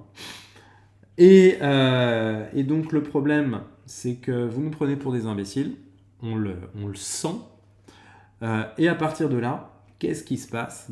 À partir de là, ça pose 3 problèmes. Le premier, c'est que on n'a plus confiance spécialement en vous. Du coup, si on s'en sert et qu'on crédite l'IA dans nos co-rédacteurs. Alors attends, je vais y venir. En fait, ce qu'il faut avoir à l'esprit, donc je commence par là, par répondre à ta question, Cyprien. Donc, du coup, si on s'en sert et qu'on le crédite comme co-rédacteur, co-auteur, est-ce que c'est acceptable ? En fait, le faire, c'est en fait hypocrite. Alors, c'est-à-dire que, je suis désolé, ça peut paraître un peu brutal de dire ça comme ça, mais c'est hypocrite parce que ça revient à dire, bon, j'ai dit que j'avais utilisé l'IA pour m'aider, enfin pour rédiger avec moi, donc c'est dit. Voilà. Et, ok, donc je suis honnête, sauf que le problème, c'est que il y a cette question de la responsabilité du contenu. Donc, comment on aborde la question de la responsabilité de l'IA ? Honnête et challenge, mais grand risque à assumer. Oui, absolument, Mirella. C'est-à-dire, l'IA est mon co-auteur, très bien, mais je suis responsable, on est supposé être co-responsable de ce qui a été écrit. Mais comment est-ce que on peut faire assumer à l'IA ce qu'elle a écrit ?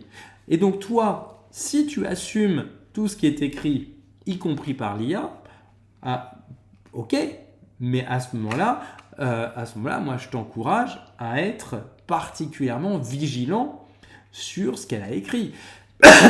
C'est-à-dire de vérifier et de t'assurer que oui, c'est quelque chose que tu aurais très bien pu écrire toi-même ou en tout cas, que tu aurais très bien pu écrire toi-même, ou en tout cas, tu en endosses la propriété, mais ce qui veut dire que tu endosses la responsabilité qui va avec. C'est ça en fait. Et moi, là où je trouve que c'est toujours risqué, c'est que on sait pas forcément ce qu'il y a de, quelle est la fiabilité de ce que l'IA peut nous générer sur ces matières-là. Je ne suis pas en train de dire qu'elle fait mal les choses. Je dis pas ça. Je dis juste que, effectivement, miser sa chemise sur quelque chose sur lequel on n'a pas prise, c'est quand même un peu compliqué, un petit peu casse-gueule. Donc je sais que tu es prof, oui, et la question se pose sur la rédaction d'un TP.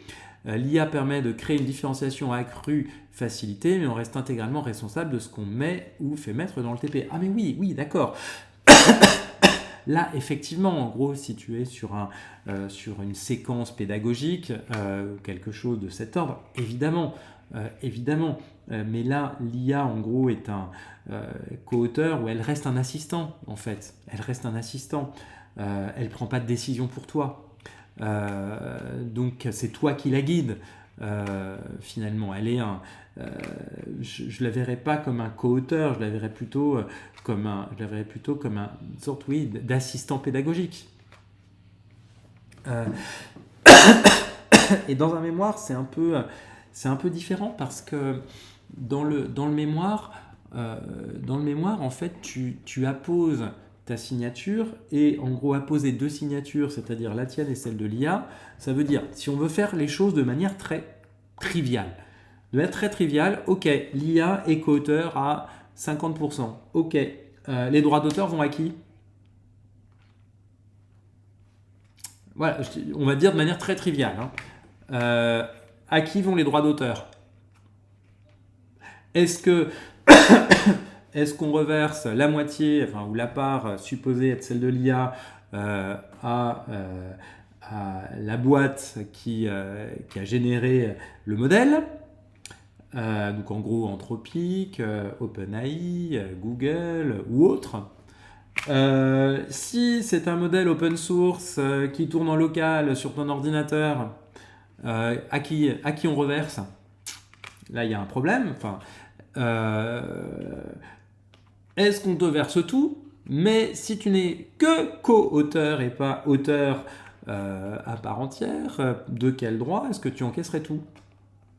C'est une question qui peut paraître triviale, mais délibérément, ou caricaturale, mais délibérément je la formule comme ça pour montrer en fait les questions de responsabilité souvent insoupçonnées que pose l'usage de l'IA en fait en la matière.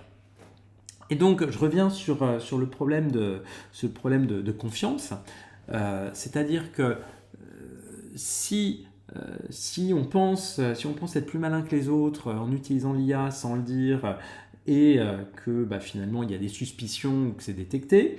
Alors, si c'est détecté, alors là c'est gênant parce qu'en gros on perd sa crédibilité ici mais ça soulève une autre question, c'est si tu nous as pris pour des cons une fois, si tu nous as blousé une fois, pourquoi est-ce qu'on devrait te faire confiance? Qu'est-ce qui nous dit que tu ne vas pas recommencer sur autre chose? Et donc, grosso modo,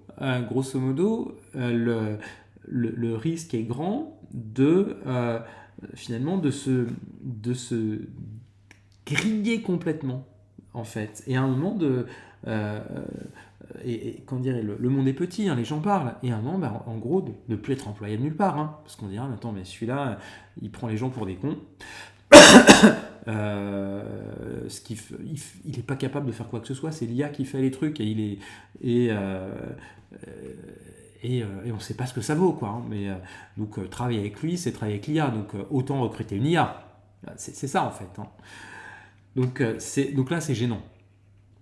Et puis, puis là, un phénomène que moi je constate dans l'enseignement supérieur autour des mémoires, du fait que certains utilisent abusivement ou à mauvais escient l'IA dans le cadre de leur mémoire, eh ben, c'est une sorte de suspicion généralisée à l'égard des étudiants, à l'égard, je dirais, du corps étudiant.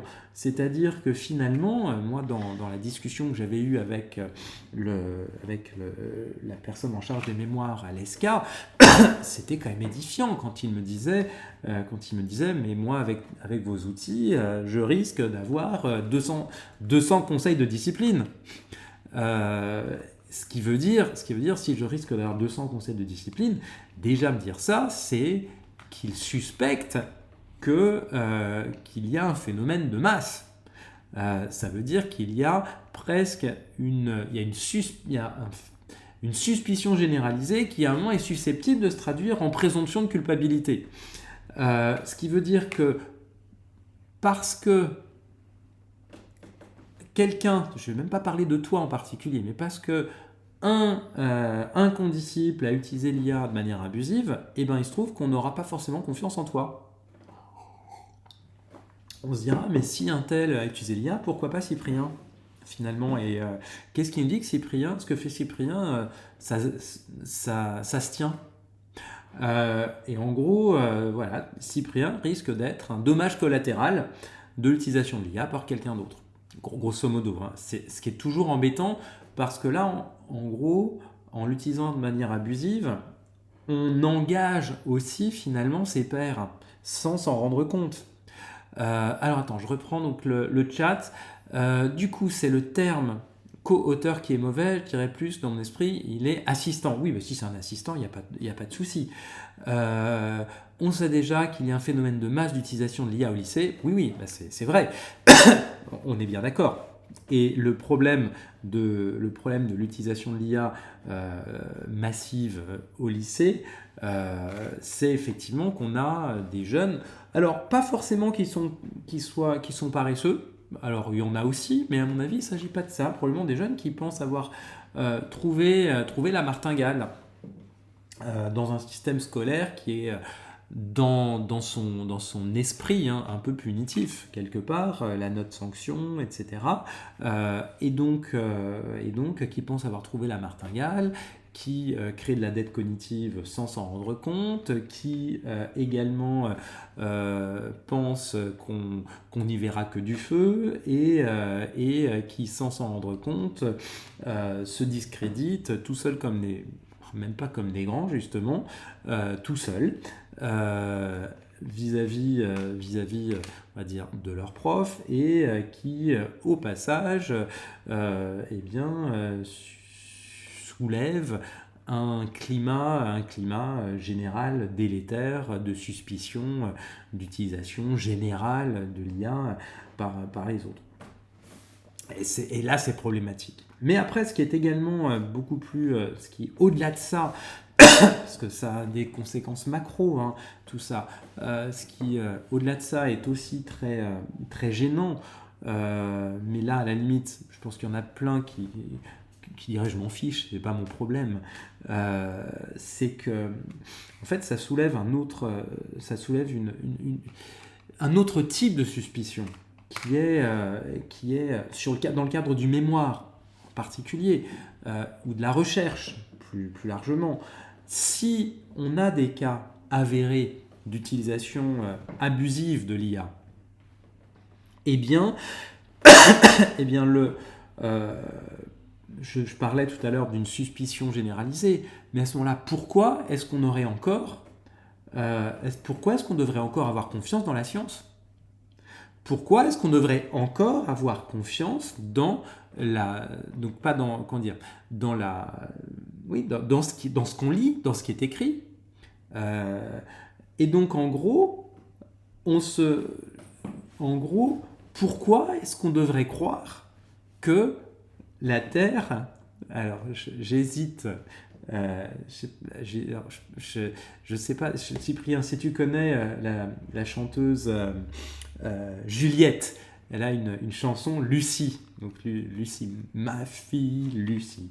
Donc Lucie, l'Australopithèque. Et donc, à un moment, ses parents disent pour autant que la Terre est plate. Et donc, comme on sait bien que la Terre est plate, on est bien d'accord.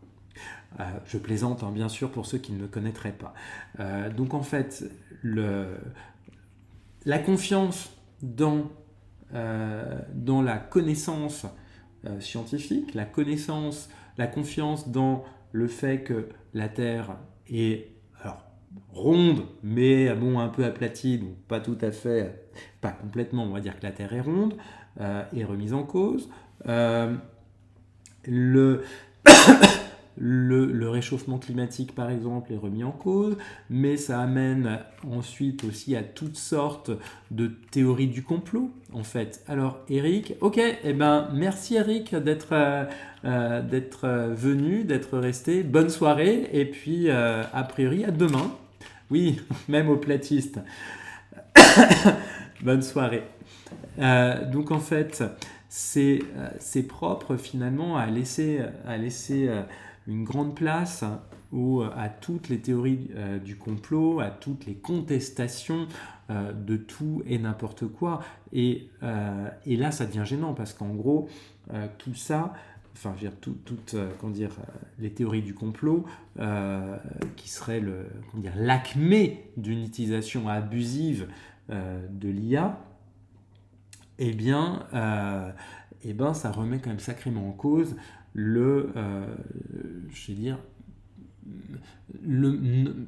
plus que notre modèle de société, en fait, la vie en société, puisque on n'a plus de raison de se faire confiance sur quoi que ce soit. Que vaut la parole même? Que vaut la parole donnée?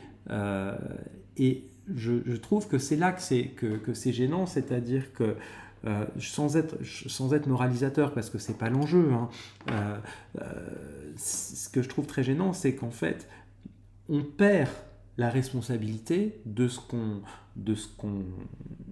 est supposé porter à travers ses travaux, à travers ses écrits, et en perdant cette responsabilité, ou en abandonnant cette responsabilité, on crée à son propre égard un climat de défiance, un climat de suspicion qui n'a aucune raison de ne pas être transposé à d'autres, et qui, à partir du moment où il commence à être transposé à d'autres, là, génère un climat complètement délétère. Donc, pour moi, bon, en tout cas pas que moi, hein, mais en tout cas, j'en assume la responsabilité, ou j'assume la responsabilité des propos que je tiens en la matière. Donc pour moi, c'est là que l'usage de l'IA devient vraiment problématique, devient inacceptable. À partir du moment où, comme je disais, elle n'est plus là pour éclairer le jugement, elle n'est plus là pour clarifier, pour cartographier, pour aider à la prise de décision, mais lorsque elle devient un succédané à la décision, ou un prétexte pour ne pas décider, on s'en remet à l'IA. Et donc c'est ça qui pour moi est vraiment très gênant. Et dans le mémoire en particulier, effectivement, l'IA pour clarifier, l'IA pour cartographier, l'IA pour accompagner, l'IA pour débroussailler, l'IA pour évaluer, pas de problème. Mais l'IA pour décider, l'IA pour conseiller, là, ça commence à devenir gênant. Pour toutes les raisons donc, que j'ai évoquées. Et dans l'enseignement supérieur, les choses ne sont pas forcément formalisées de cette manière, mais de ce que moi je vois, c'est grosso modo la substance ou la substantifique moelle des discussions en cours, en fait. Donc, il n'y a encore pas si longtemps, l'enseignement supérieur voulait sanctionner, enfin interdire l'utilisation de l'IA. Ils se sont rendus compte que ce n'était pas possible. Sanctionner l'utilisation de l'IA. Alors, oui, c'est possible, mais quelle utilisation? Et c'est à partir de maintenant, quelle utilisation que toutes les questions se posent. Ah, et donc, Amal, vous avez toutes vos réponses, sans avoir même posé les questions. Waouh! Donc, est-ce que ça veut dire que j'ai été votre IA?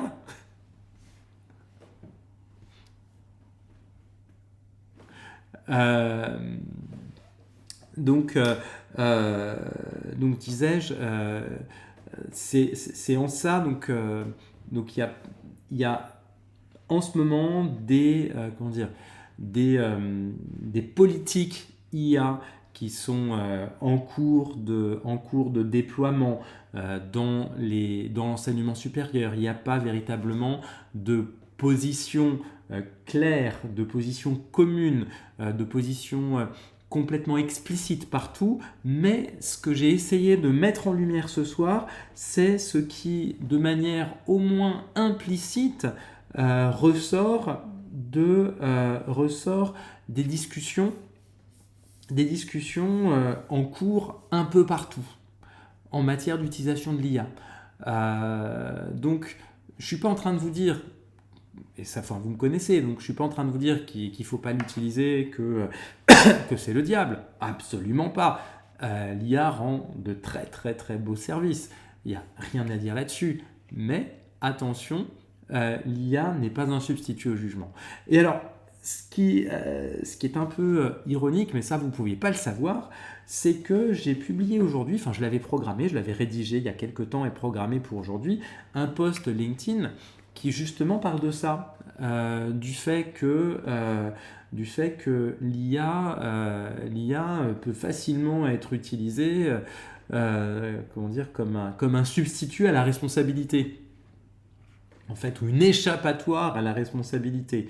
Donc quand j'avais programmé ce post, je n'avais pas percuté qu'à la semaine près et a fortiori au jour près, je parlerai sur Twitch ce soir de ce qui est acceptable et de ce qui ne l'est pas en termes d'utilisation de l'IA dans le cadre du mémoire.